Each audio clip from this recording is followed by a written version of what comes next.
Today I wish to celebrate and commemorate a man that only English people of a certain age are likely to have heard of.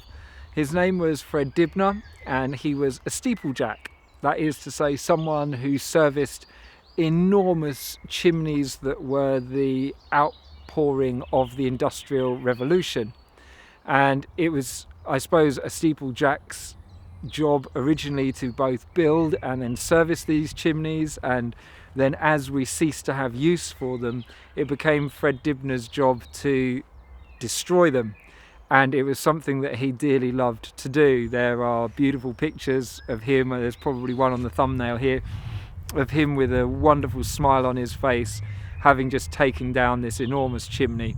It was something that he found a great deal of pleasure in, getting to use explosives to blow things up.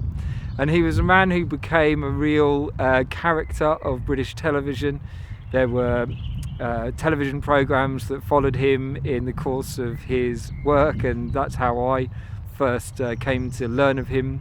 I remember sitting with the family watching Fred Dibnah climbing up these enormous chimneys without any ropes. This was long before the modern craze for roof-topping and these incredible Russian climbers, like going up these enormous skyscrapers with their spires without any ropes.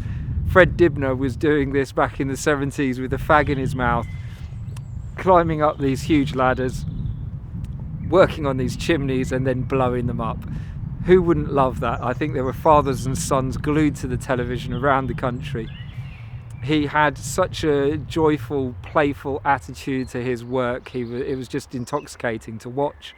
And he also had a passion for traction engines and steam engines, and was a specialist who loved to work on reviving these old forms of technology and keeping them alive. So he became a real rose of British culture for decades in this country, and to anyone of a certain age that would remember him, I'm sure you will probably join me in celebrating our memory of this wonderful character, Fred Dibnah.